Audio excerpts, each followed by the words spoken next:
आ गया, मनुष्य का भक्त। लगता है ये नया उत्साह भी राम की रट का प्रकोप है।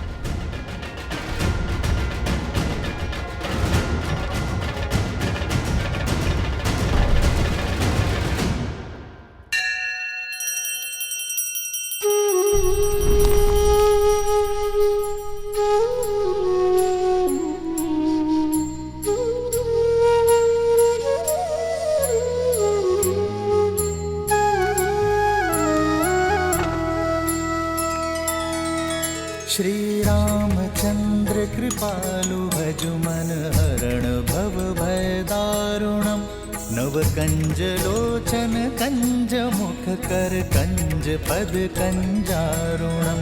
कंदर्प अगणित अमित छवि नव नील नीरज सुंदरम। पट पीत मानहु तड़ित रुचि सुचि नौमि जनक सुतावरम। श्री राम श्री राम श्री राम श्री राम श्री राम श्री राम श्री राम श्री राम श्री राम श्री राम श्री राम श्री राम श्री राम श्री राम श्री राम श्री राम।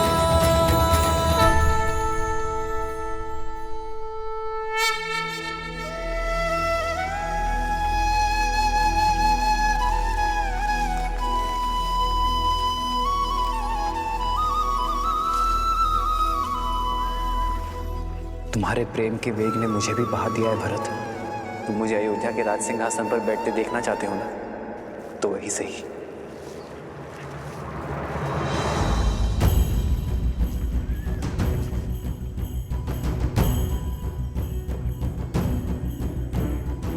मुझे 14 वर्ष का वनवास काट कर आने दो भरत।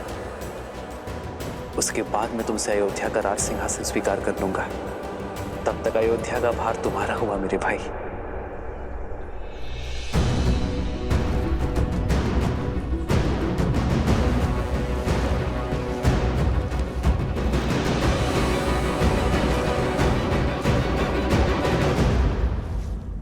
क्या हुआ भैया, आप रुक क्यों गए? देखिए, अयोध्या की सीमा आ गई। इसीलिए तो रुक गया शत्रुघ्न। तुम इसी क्षण अयोध्या जाकर राज सिंहासन यहां लेकर आओ। कुमार भरत, ये क्या कर रहे हैं? सिंहासन यहाँ लाकर क्या करेंगे? कोई शंका? नहीं भैया, आदेश का पालन होगा। प्रस्थान कर। जी भैया।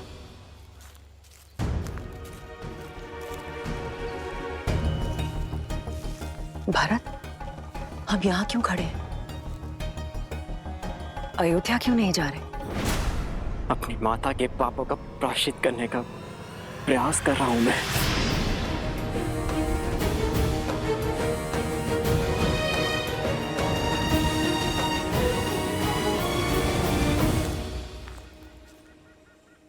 पुत्र, अब पादुकाएं नीचे रख दो। कब से ऐसे ही हो? कुछ क्षण सांस ले लो और मुझे बताओ, उलझन क्या है? नहीं माता, ये पादुकाएं मैं नीचे नहीं रख सकता। मेरे राम भैया की ये पादुकाएं भरत के जीवित रहते तो भूमि पर नहीं रखी जाएगी। इन्हें इनके उचित स्थान पर रखना होगा। उसके पश्चात मैं आपसे जी भर के वार्तालाप कर सकता हूं, किंतु इस क्षण नहीं।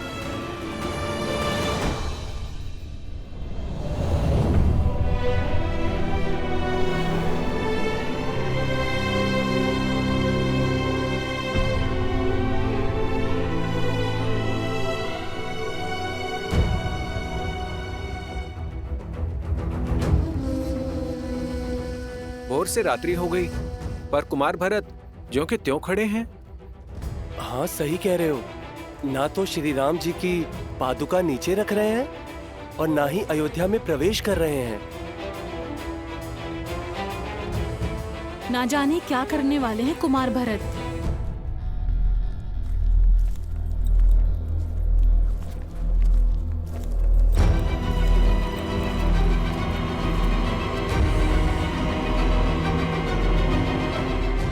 सिंहासन आ गया भैया। इस राज सिंहासन को यहां रख दो शत्रुघ्न। मेरे राम भैया ने यहीं से माटी उठाई थी।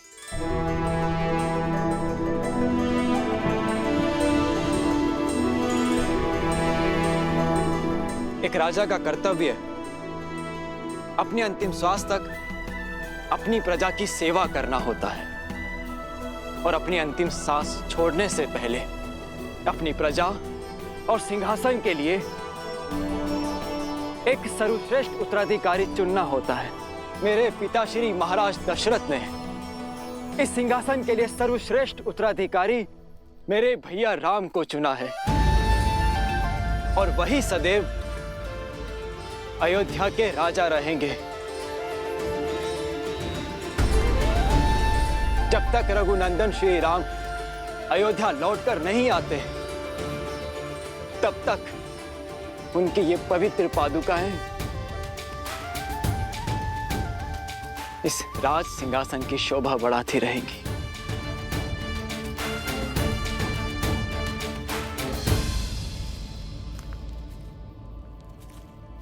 पुत्र भरत, ये तुम राजमहल में भी तो कर सकते थे। नहीं माता, जब राजा वनवास पे हो तो सिंहासन राज आवास में क्यों? भैया की अनुपस्थिति में हमारी प्रजा मुझे राजा समझने की भूल कर सकती है। और माता, मैं भी तो एक साधारण मनुष्य ही हूं। अयोध्या में रहते हुए, वहां का राजकाज करते हुए, यदि एक क्षण के लिए भी मेरे मन में राजा होने का विचार आया तो मुझे तो नरक में भी स्थान नहीं मिलेगा माता। और इसीलिए मैंने निर्णय लिया है कि जब तक मेरे राम भैया लौट कर नहीं आते तब तक मैं भी अयोध्या में पग नहीं धरूंगा।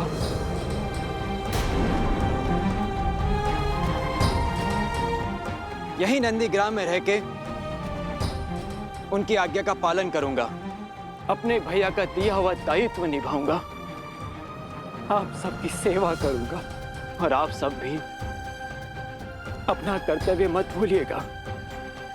मत भूलिएगा कि अयोध्या पर केवल हमारे श्री राम का अधिकार है और मैं अयोध्या अपने महाराज के साथ ही लौटूंगा 14 वर्षों के बाद।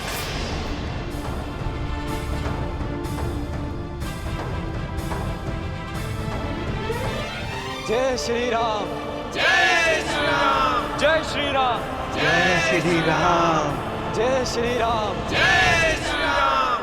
राम मातु गुर पद सिरुनाई, प्रभु पद पीठ रजाय सुपाई।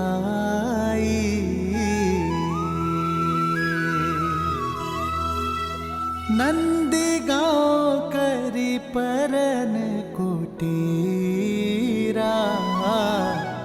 किन्ह निवासु धर्म मधुर धीरा।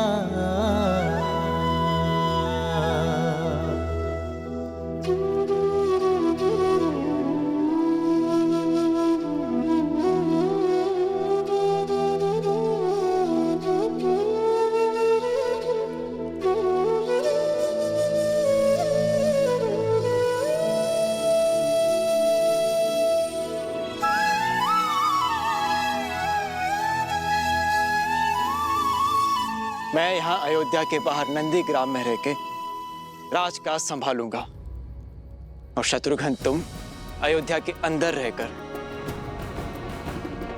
हमारी प्रजा की सुरक्षा का दायित्व निभाना, क्योंकि मेरा भाई मुझसे भी अधिक शूरवीर है। जो आज्ञा भैया। तुम्हें जन्म देकर मेरे पापों के प्रायश्चित हो गए भरत। ये कहकर अपने आप को लज्जित होने से नहीं बचा पाए, किंतु अपने कर्मों से तुमने मेरी कोख की लाज रख ली भरत। मुझे गर्व है भरत कि तुम मेरे पुत्र हो। मुझे गर्व है कि मैं तुम्हारी माता हूं भरत। गर्व तो आपको होना ही चाहिए महारानी, क्योंकि श्री राम आपको अपनी माता मानते हैं। क्षमा कर दिया उन्होंने आपको, परंतु कभी विचार कीजिएगा महारानी कि जो अपने स्वार्थ के लिए अपनों के साथ छल करता है उसे नर्क भी यहीं भोगना पड़ता है। आपने अपने पुत्र के सिंहासन के लिए मेरे श्री राम को वन भेजा, परंतु अब आपके पास क्या है? ना वो पुत्र जिसे आपने जन्म दिया और ना वो पुत्र जिसे आपने वनवास भेज दिया, और ना वो पति जिसके प्रेम के साथ आपने छल किया। मेरे राम भैया के पास माता सीता है, लक्ष्मण है। मेरे पास मेरे राम भैया का प्रेम और उनका आशीर्वाद है, किंतु आपके पास कुछ नहीं, खाली हाथ। वास्तविक वनवास तो आप भोगेंगी महारानी, 14 वर्षों तक महल की बंद दीवारों के बीच।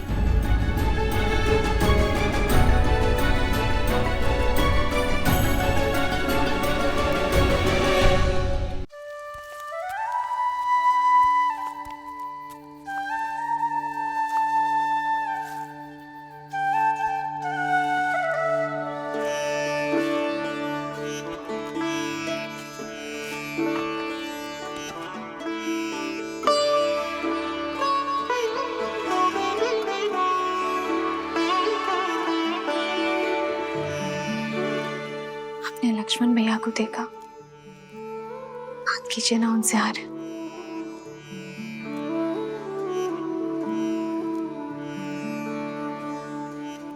पहले परिवार से वियोग का दुख था, अब उनसे मिलने से कदाचित परिवार की स्मृतियां सता रही हूं।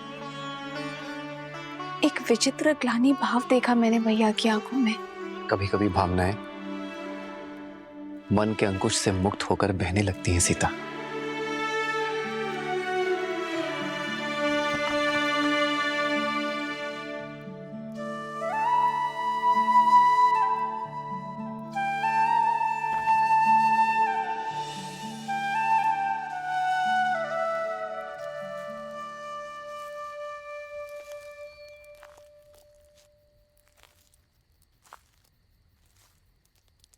बैठो लक्ष्मण, बैठो।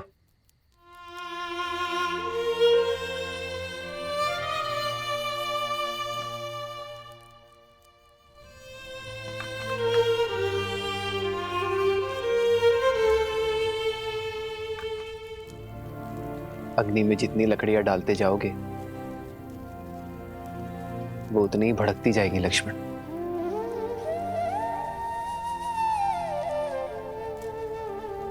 मन की अग्नि का भी यही नियम है, विचार के ईंधन डालते जाओगे तो वो धीमी कैसे पड़ेगी?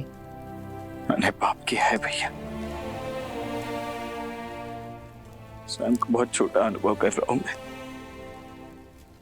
आपने बार बार समझाने का प्रयास किया मुझे, किंतु मेरी पत्नी मारी गई। लक्ष्मण,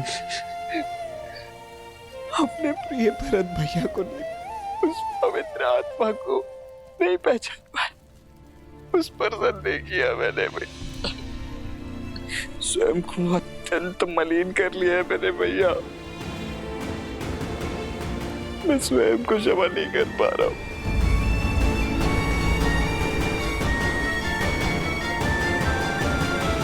मुझे समझ नहीं आ रहा भैया कि मैं कैसे इस ग्लानि से निकलूं।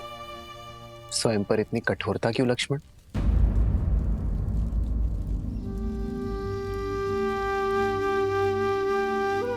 मेरे भाई ने कोई पाप नहीं किया है।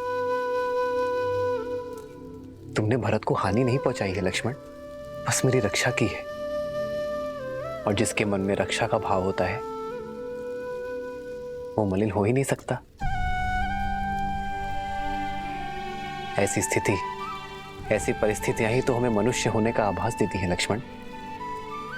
हमें बताती है कि हम सदैव उचित नहीं हो सकते। सीख देती है कि सोच समझकर, परिणाम विचार करके,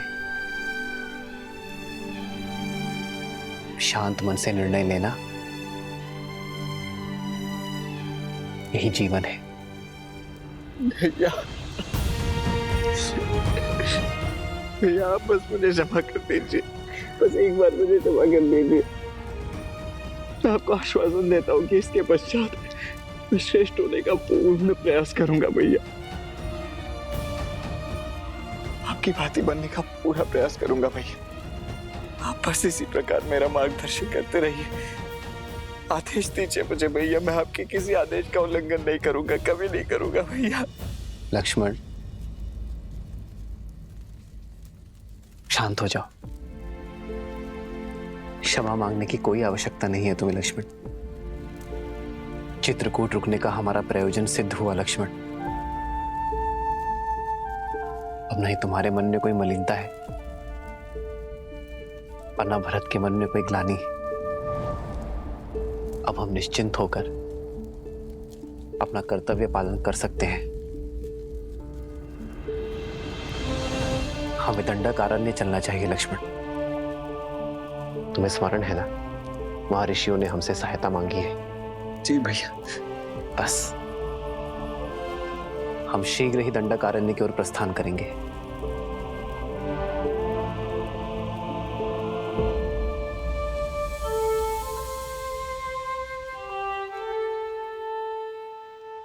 जीवन के पथ पर बिछे कांटों पर भी इतनी सरलता से कैसे चलते हैं श्री राम? देवी, जो संकट के समय में भी संयम रखे वही तो है राम। जिनके निर्णय स्वार्थ से मुक्त हो वही तो है राम। जो अपने आज से संसार के आने वाले कल को सुंदर बनाए वही तो है राम।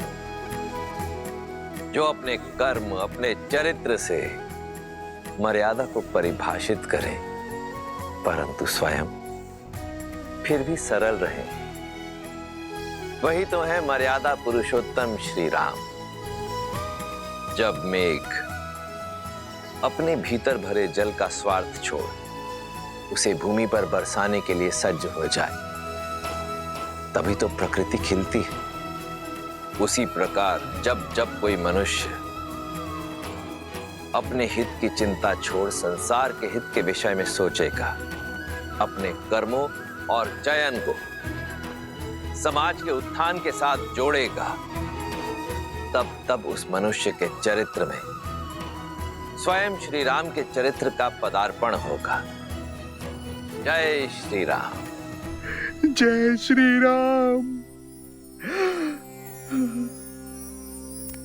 अंजनी पुत्र की जय हो। सेनापति हनुमान, भारी संकट आन पड़ा है, आपकी आवश्यकता है।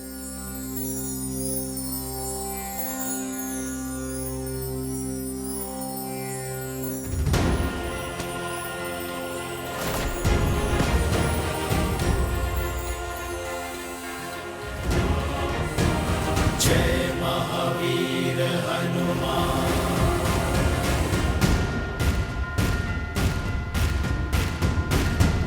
जय हनुमान ज्ञान गुण सागर, जय कपीस तिहु लोक उजागर। रामदूत अतुलित बल धामा, अंजनी पुत्र पवन सुत नामा। राम दुआरे तुम रखवारे, होत न आज्ञा बिनु पैसारे। आपन तेज समारो आपै, तीनों लोक हांकते कापै।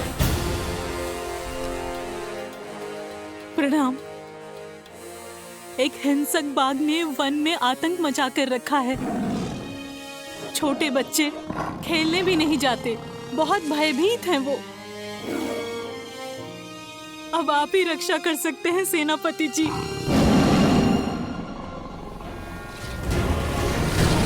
जय महावीर हनुमान, जय जय पवन पुत्र हनुमान। जय हनुमान ज्ञान गुण सागर, जय कपीस तिहु लोक उजागर। रामदूत अतुलित बल धामा, अंजनी पुत्र पवन सुत नामा। लाल देह लाली लसै, हरधरि लाल लरूर।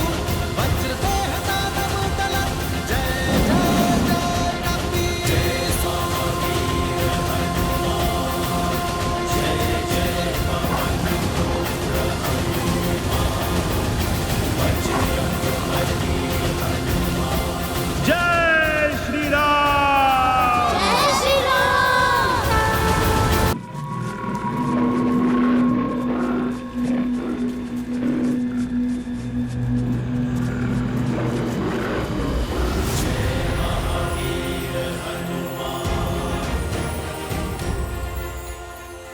बालकों, किससे डर के भाग रहे थे? अच्छा हुआ हनुमान काका आप आ गए, हम तो बहुत डर गए थे। जब तक भय से भागोगे, भय तुम्हें भगाता रहेगा। पर हनुमान काका वो बाघ बहुत भयंकर है, वो वानर भक्षी हो गया है, हमारे खेलने के स्थान पे आ जाता है और हमें खाने का प्रयास करता है। कुमार अंगद, किष्किंधा के भविष्य हो तुम। मित्रों की रक्षा करने के स्थान पर यदि स्वयं डरकर भागोगे तो फिर क्या संदेश दोगे इस संसार को? पर हम उसका सामना कैसे करते? वो इतना विशाल और हम नन्हे वानर। पुत्र अंगद, मधुमक्खी भी तो नन्ही होती है, पर कोई भी उससे बैर नहीं लेता, क्योंकि वास्तविक सत्य शारीरिक नहीं मस्तिष्क में होती है। और फिर तुम्हारे पास एक और शक्ति भी है, संगठन की। तुम छोटे अवश्य हो, पर संख्या में बहुत हो, और बाघ तो अकेला है। यदि तुम मिलकर सामना करोगे तो बाघ तो क्या, बड़े बड़े राक्षस भी चित हो जाएंगे तुम्हारे सामने। पर कैसे? जब बल कम हो तो बुद्धि और एकता काम आती है। चलो योजना बनाते हैं। श्री हनुमान जी की जय। श्री हनुमान जी की जय। श्री हनुमान जी की जय। एक एक वानर एक एक वृक्ष पे होगा, अच्छे से दृष्टि रखेगा कि बाघ किस मार्ग से जा रहा है। जिस वानर के पास से वो निकले, वो वानर अपनी चित्कार से संकेत करेगा। सचेत करने के लिए केवल सचेत नहीं करना है, बाघ के पीछे चलकर बिना किसी ध्वनि के उसका पीछा करना है। पर चित्कार रुकनी नहीं चाहिए। पहले एक देगा, फिर दूसरा, और फिर तीसरा, और फिर सब अपनी चित्कार एक दूसरे की चित्कार में मिलाएंगे।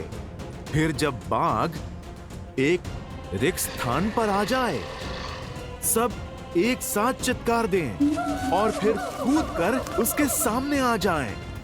वो दहाड़ेगा।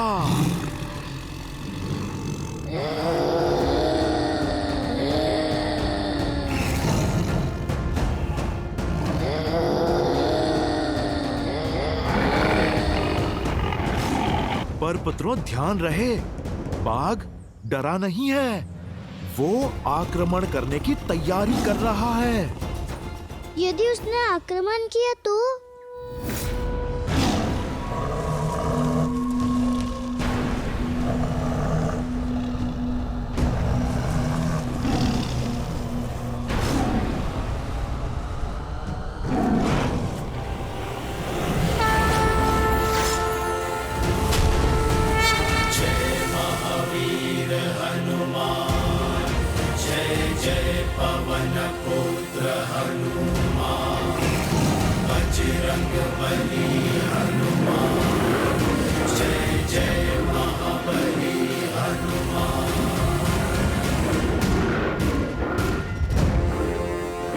कहा था ना, तब मैं आऊंगा।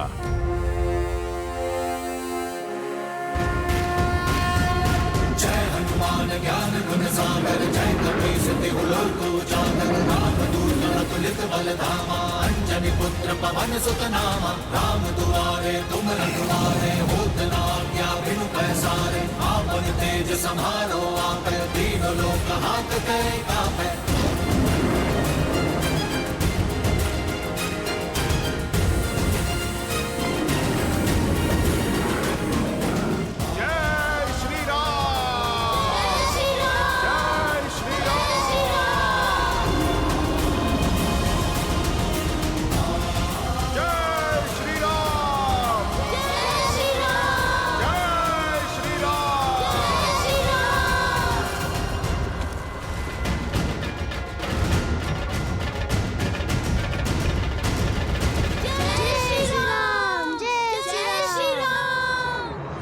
अब समझे, सच्चा बल भुजाओं में नहीं, स्वयं पर किए गए विश्वास में है। फिर बाग चाहे कितना भी विशाल हो, नन्हे मुन्ने भी उसका परिहास कर सकते हैं। समझो, भय की आंखों में आंखें डाल के विश्वास से देखोगे, भय स्वयं दुम दबा के भाग जाएगा। पर ये विश्वास जगेगा कैसे हनुमान काका? भक्ति और शक्ति में संतुलन बनाना सीख जाओ। भक्ति तुम्हें धर्म से जोड़ती है और शक्ति कर्म से, और ये संगम जीवन के हर एक उतार चढ़ाव में तुम्हारा मार्गदर्शन करेगा।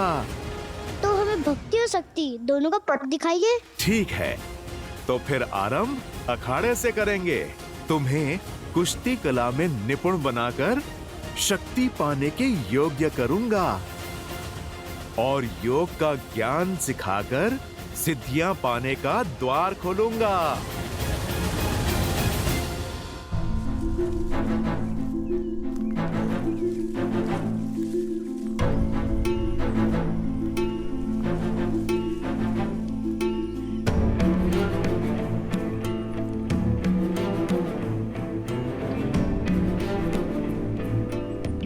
मानचित्र के अनुसार मार्ग तो यही है, परंतु यहाँ तो नदी है।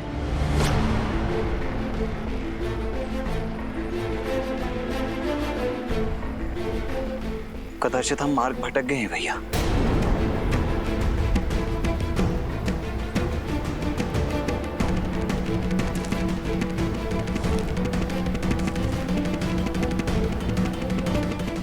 नहीं लक्ष्मण, अब तक का मार्ग ऋषि भारद्वाज द्वारा दिए गए मानचित्र के अनुसार ही चुना है, अर्थात दंडकारण्य का मार्ग सामने ही होना चाहिए। परंतु यहाँ तो नदी है ना भैया, फिर कदाचित ऋषि भारद्वाज से मानचित्र बनाने में कोई त्रुटि हुई हो। नहीं लक्ष्मण, ऋषि भारद्वाज बहुत ज्ञानी और अनुभवी है। वर्षों बिताए हैं उन्होंने यहाँ। उनके ज्ञान पर संदेह करना उचित नहीं है। मार्ग हमारे सामने ही है लक्ष्मण, कदाचित हम उसे देख नहीं पा रहे हैं।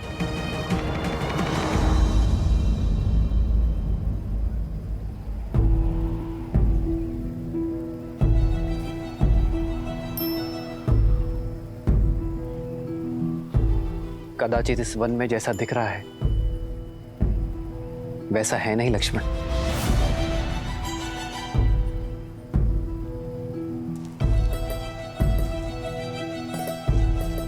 संभलकर भैया, नदी गहरी प्रतीत हो रही है।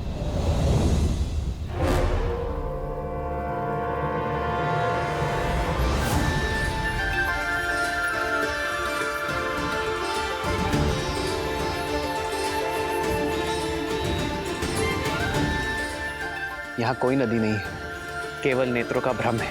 ऋषि भारद्वाज ने भी बताया था कि राक्षस मायावी है। कहीं ये भी किसी माया का भागी तो नहीं है? यदि मार्ग ढूंढना है तो माया से लड़ना होगा लक्ष्मण। जी भैया। आओ सीता।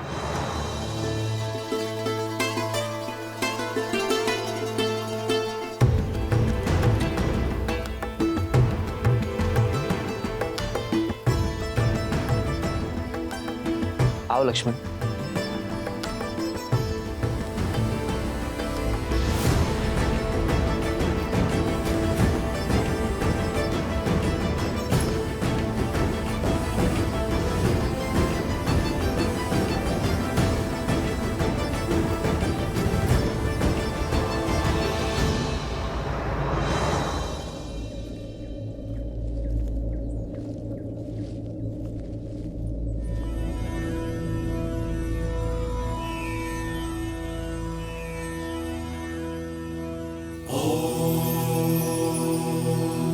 शांति शांति शांति।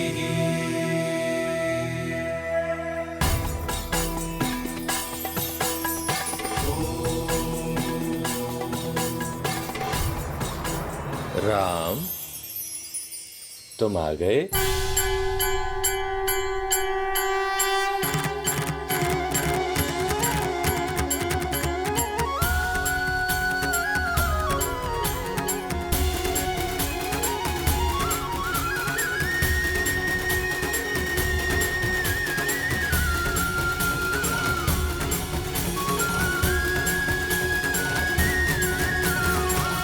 आप हमें जानते हैं ऋषिवर? हाँ राम, तुम्हारे जैसा पुरुषोत्तम ही हमारे द्वारा रचित इस ब्रह्म जाल को तोड़कर अत्रि आश्रम में प्रवेश कर सकता है। ऋषि अत्रि, भाग्यशाली तो हम हैं जिनके तप और तेज के विषयों के बारे में केवल सुना, आज उनके दर्शन भी पा लिए। प्रणाम ऋषिवर। यशस्वी भव, तुम्हारा शौर्य बना रहे। सौभाग्यशाली भव। ऋषिवर, यदि हमारे आगमन से आपका तप भंग हुआ है तो हमें क्षमा कर दीजिए। नहीं राम, तुम्हारे आने की प्रतीक्षा के लिए तो ये तप था, और तुम आ गए, अब ये संपूर्ण हो गया। हमारे आने की? हाँ, उन राक्षसों के अंत के लिए जिनका प्रवेश रोकने के लिए मैंने अपने आश्रम के चारों तरफ दृष्टि भ्रम उत्पन्न किया हुआ था। अब तुम आ गए, इसकी कोई आवश्यकता नहीं। बचपन से आपके तेज और माता अनुसुईया के तप की कथाएं सुनी है, आज दर्शन हुए। माता अनुसुईया के दर्शन की भी इच्छा थी मेरी। कहाँ है वो?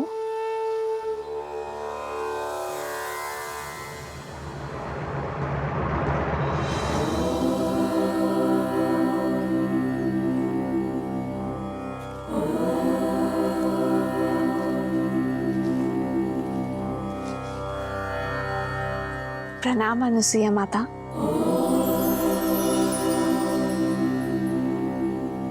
राम और लक्ष्मण का भी प्रणाम स्वीकार करें माता। आशीर्वाद मांगने के पूर्व मेरे एक प्रश्न का उत्तर दो राम।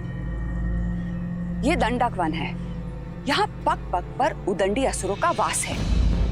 ये एक सज्जन शीलवान स्त्री के लिए कोई स्थान नहीं, और यहाँ तुम अपनी कोमल पत्नी को लेकर आने की भूल कैसे कर सकते हो? ये सुरक्षित नहीं है राम। क्षमा करें माँ, पर मैं असुरक्षित नहीं। जैसे आपके पास आपकी सुरक्षा के लिए आपके तप का ताप है, उसी प्रकार मेरे पास मेरे पति, मेरे श्री राम का कवच है, भैया लक्ष्मण की सुरक्षा है। जिस प्रकार आप इसी वन में अपने पतिव्रता के बल से अपने पति की संगिनी बनकर रह रही हैं, उसी से प्रेरणा लेकर ये सीता भी आपकी ही भांति अपने पति की यात्रा में उनका साथ देगी। ऋषि भारद्वाज के आदेश से पीड़ित ऋषियों के तारण के लिए हम दंडक वन की ओर बढ़ रहे हैं। कदाचित यही हमारे वनवास के लिए नियति का उद्देश्य है ऋषिवर। ऐसे में आपसे भेंट हमारे लिए आशीर्वाद है। हम आशा करते कि आगे की परिस्थितियों, समस्याओं और उनके निवारण के लिए आप हमारे मार्गदर्शक बनेंगे। दंडकारण्य? क्या हुआ ऋषिवर? आप इतने चिंतित क्यों हो गए? दंडकारण्य कोई सामान्य वन नहीं है, सहस्त्र मायावी राक्षसों का गढ़ है राम।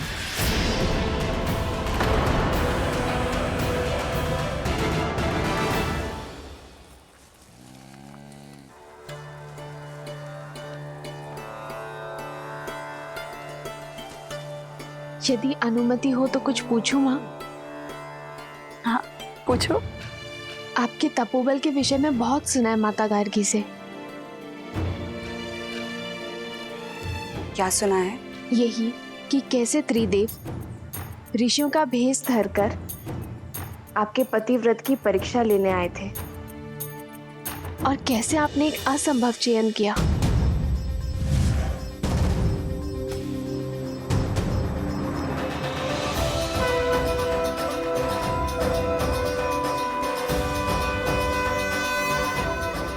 ब्राह्मणों की सेवा तो हर गृहस्थ का धर्म होता है। मैंने प्रयास किया है कि आपका हर संभव स्वागत कर सकूं। भोजन ग्रहण कीजिए देव। अवश्य देवी, परंतु बिना स्नान किए ये भोजन ग्रहण करना हमारे लिए वर्जित है। मैं अभी आप लोगों के स्नान का प्रबंध आश्रम के जलाशय में करवा देती हूँ। रुकिए देवी, धर्म कहता है कि अतिथि की इच्छा को उसके अनुसार ही पूर्ण करना चाहिए। हमारा कहने का आशय ये है कि यदि आप स्वयं अपने हाथों से हमें स्नान कराएंगे तभी ये भोजन ग्रहण करना उचित होगा।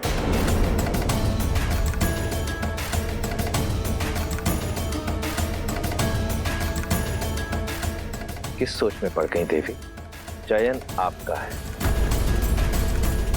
यदि आज हम ब्राह्मण ये भोजन ग्रहण करके इस आसन से उठेंगे तो ऋषि अत्रि का यश सर्वदा बना रहेगा, परंतु यदि हम भोजन ग्रहण किए बिना ही आसन से उठ गए तो अब तुम ही बताओ सीता, ये चयन उचित था या नहीं?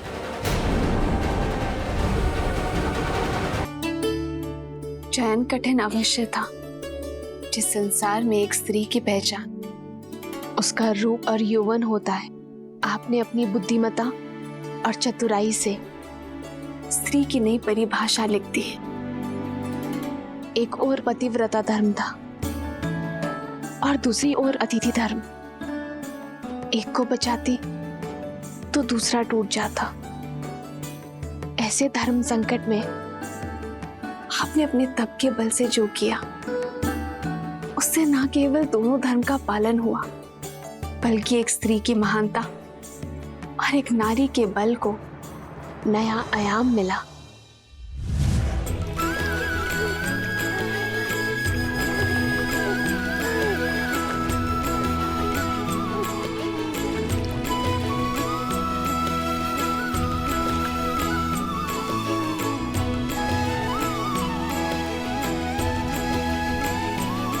अब आपका स्नान संपन्न हुआ।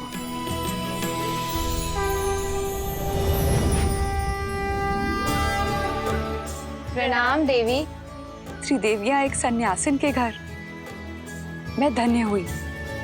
कैसे करूं आपका स्वागत? हमें स्वागत नहीं, आपकी सहायता चाहिए देवी। हमारे पति त्रिदेव आपकी परीक्षा लेने गए थे पर अब तक अपने लोक नहीं लौटे। अच्छा, तो अतिथि के रूप में त्रिदेव आए थे। ये रहे।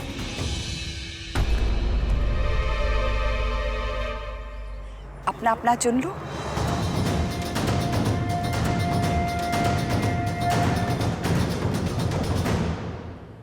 ये सब शिशु?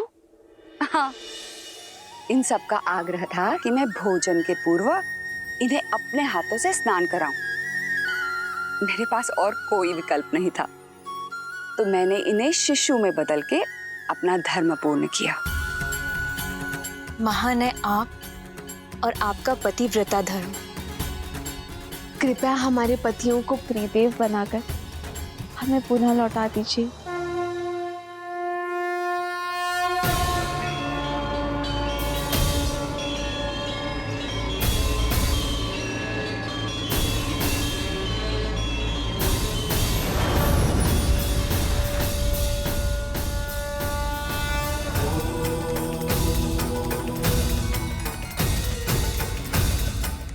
देवी अनुसुईया, संसार में जब जब पतिव्रता धर्म की बात होगी तब तब आपका उल्लेख अवश्य होगा।